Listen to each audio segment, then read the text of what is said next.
Good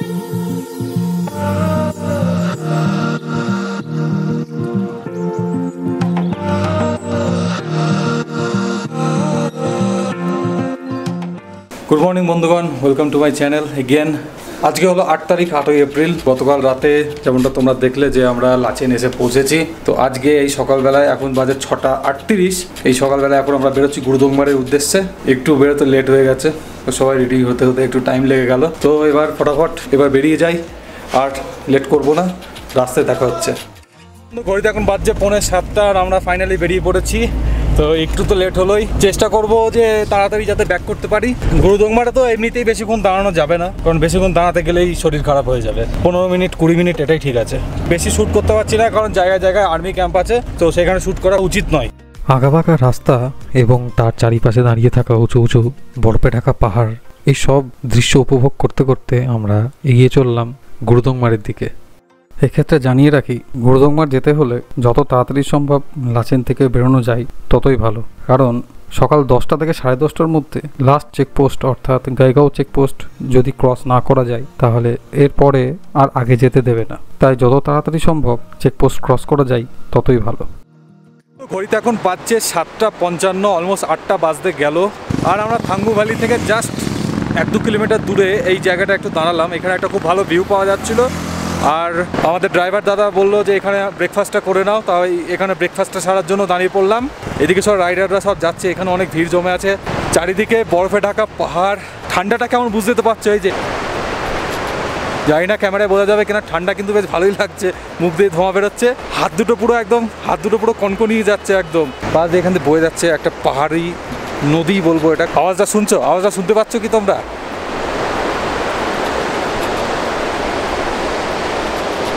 আর এখন রোদটা উঠেছে, তবুও এখন ঠান্ডা ঠান্ডা হাওয়া দিচ্ছে, তাই হাত দুটো একদম পুরো জমে যাচ্ছে একদম ঠান্ডায়। তো বন্ধু, এখন আমরা এই একটা ছোট্ট ধাবা আছে, ধাবার মধ্যে আসলাম। এখানে ব্রেড দিয়েছে, চা দিয়েছে, ব্রেডের সাথে আর কি আছে জানি না, হয়তো ব্রেডই হবে। ব্রেডের সাথে কে আছে? জ্যাম। ব্রেডের সাথে জ্যাম আছে, জ্যাম, ব্রেড আর গরম গরম চা। এটা আপাতত আমাদের এখন আজকের মতো ব্রেকফাস্টটা কমপ্লিট করে তারপরে আবার রওনা দিতে হবে, কারণ এখন অনেকটা ডিস্টেন্স বাকি আছে। এখনও থাঙ্গু ক্রস করে তারপরে অনেক দূর যেতে হবে গুরুদংমার। বন্ধু, ঘড়িতে এখন বাজছে 8:24 আর আমরা জাস্ট এই ব্রেকফাস্ট কমপ্লিট করে বেরোলাম। প্রচণ্ড ঠান্ডা, আর যা হাওয়া দিচ্ছে, হাওয়াটার জন্য আরও বেশি ঠান্ডা লাগছে। আমি গ্লাভস পরে নিয়েছি হাতে। চলো এবার বেরোতে হবে গুরুদংমার।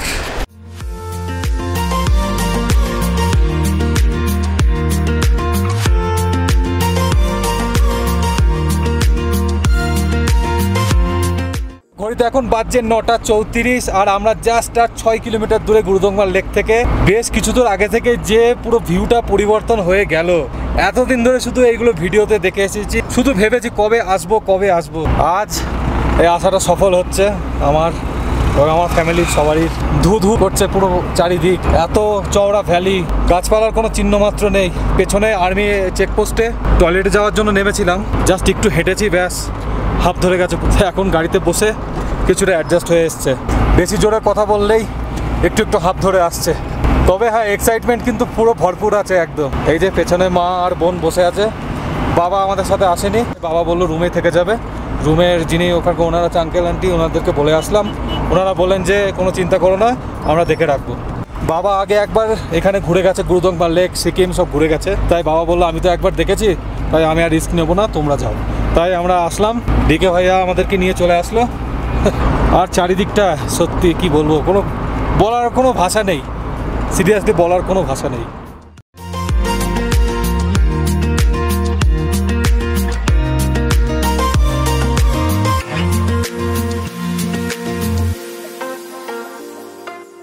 তো বন্ধু, ঘড়িতে এখন বাজছে 9:48। ফাইনালি এসে পৌঁছে আছি।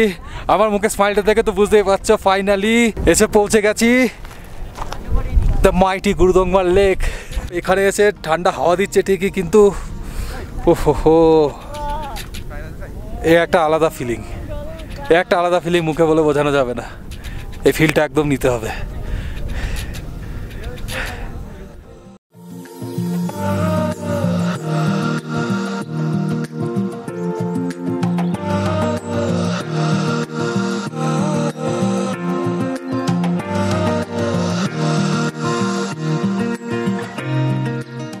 এখন 10:13 বাজে, এবার বেরোতে হবে।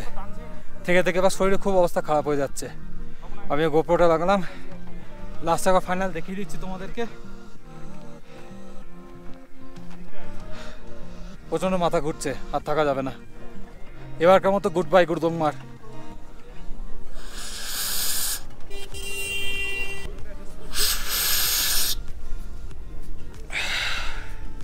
ঠিক আছে, তো এবারকার মতো গুড বাই গুরুদংমার।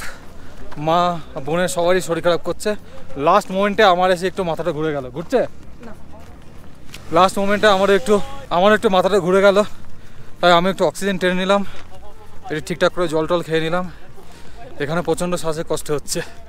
এইগুলোতে অ্যাডভেঞ্চার বন্ধু, এই কারণে তো অক্সিজেন সিলিন্ডার সাথে করে বয়ে নিয়ে এসেছি একদম। জানি এসব হবেই প্রবলেম। ঠিক টাইমে কাজে লেগে গেল। পাশে আরও 2জন রাইডার বন্ধুর প্রবলেম হচ্ছিলো, তাদেরকেও দিলাম, তারাও অক্সিজেন টেনে একটু সুস্থ হলো। এইবার গাড়ির দিকে যাচ্ছি। বন্ধু ঘড়িতে এখন বাজে 11:54, আর আমার ডিএসএলআর-এর কার্ড ফুল হয়ে গেছে, তাই এখন আবার বাধ্য হয়ে এখন গোপ্রোটাকে বার করলাম। আর মাইক ছাড়া এখন ব্লগ করছি। এখানে প্রচণ্ড ঠান্ডা হাওয়া লাগছে। যেখানে দাঁড়িয়ে আমরা ব্রেকফাস্ট করেছিলাম যাওয়ার সময়, ওই পয়েন্টে আবার এসে দাঁড়ালাম, দাঁড়িয়ে একটু চাটা খেয়ে নিলাম, শরীরটা একটু গরম হয়ে গেল। আর এইখানে প্রচণ্ড জোরে হাওয়া চলছে। এই সোজা এইদিকে পুরো ফাঁকা, এই ফাঁকা জায়গার জন্য পুরো ঠান্ডা হাওয়াটা একদম বয়ে আসছে, আর এখানে প্রচণ্ড ঠান্ডা লাগছে। তো আমাদের চা খাওয়া হয়ে গেছে কমপ্লিট, এবার বেরোবো লাচেনের দিকে। তো বন্ধু ঘড়িতে এখন বাজছে 1:30। তো আমরা মোটামুটি 1:05-7 নাগাদ আমরা রুমে আবার ফিরে এসেছি লাচেনে। আজকের এই জার্নিটা পুরো একদম হেকটিক ছিল একদম। গুরুদংমা লেকে গিয়ে যা হলো, এখনও আমি সিঁড়িতে উঠে হাঁপাচ্ছি এখনো পর্যন্ত। এখন যাব লাঞ্চ করতে, আর লাঞ্চ টাঞ্চ করে একটু রেস্ট নিয়ে বেরিয়ে যাব গ্যাংটকের উদ্দেশ্যে। তো বন্ধু ঘড়িতে এখন বাজছে 4:00। তো আমরা মাঙ্গান থেকে আর 7-8 কিলোমিটার মতো দূরে আছি। টুং চেকপোস্ট পার করে চলে এসেছি অনেকক্ষণ আগেই, তাই আমি আবার গোপ্রোটা লাগিয়ে নিয়েছি। এইবার আর কোয়ালিটি নিয়ে কোনো কম্প্রোমাইজ হবে না। বন্ধু ঘড়িতে এখন বাজছে 4:48, আর আমরা জাস্ট এইমাত্র দিকচুর রাস্তায় এসে ঢুকলাম। দিকচু হয়ে আমরা গেছিলাম ওইদিকে, আর এখন দিকচু হয়ে ফিরছি। তো ঢুকে এখানে একটু দাঁড়িয়ে আছি। কন্টিনিউ আমরা এসেছি লাচেন থেকে, তো এইবার এখানে একটু টি ব্রেক নিচ্ছি। এখনও গ্যাংটকের ডিস্টেন্স অনেকটাই বাকি আছে, দেখা যাক কতক্ষণে পৌঁছাতে পারি।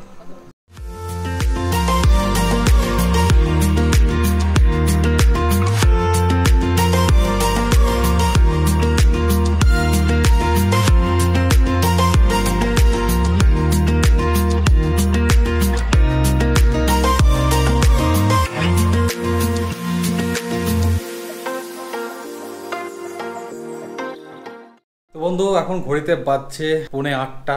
আমরা মোটামুটি 7:15-20 নাগাদ গ্যাংটকে হোটেলে চলে এসেছি। যে রুমে ছিলাম প্রথমে, ওই রুম দুটোই আমরা পেয়েছি। আজকের জার্নিটা না প্রচণ্ড লং জার্নি হয়ে গেছে একদম পুরো। এক তো লাচেন থেকে গুরুদংমার, আবার গুরুদংমার টু লাচেন, তারপরে লাচেন টু গ্যাংটক। আজকে জার্নিটা বেশ অনেকটাই লং জার্নি হয়ে গেছে পুরো। আমরা গেছিলামও দিকচু হয়ে, আর ফেরার সময়ও আজকে দিকচু হয়ে ফিরেছি ওই রুট ধরে। শরীর পুরো একদম এদিক ওদিক হিলে গেছে একদম পুরো, এত খারাপ রাস্তা ওইদিকে। সে যাই হোক, সেফলি আমরা গ্যাংটকে পৌঁছে গেছি। তো আজকে আর ভিডিওটা আমি লম্বা করছি না, এখানে আজকে এপিসোড শেষ করছি। তো এই অবধি দেখলে যদি ভালো লাগে তো অবশ্যই লাইক শেয়ার সাবস্ক্রাইব করে নিও। আর হ্যাঁ, ডিএসএলআর ব্লগ করে করে আমার হাতে কাঁধ টাত পুরো ব্যথা হয়ে গেছে। আমি এইটাও এখন বেশিক্ষণ ধরে রাখতে পারছি না, এই হাতে নিয়ে নিই। অবশ্যই লাইক করতে ভুলো না কিন্তু। আবার দেখা হবে পরের এপিসোডে। Till then, keep dreaming, keep writing your own story.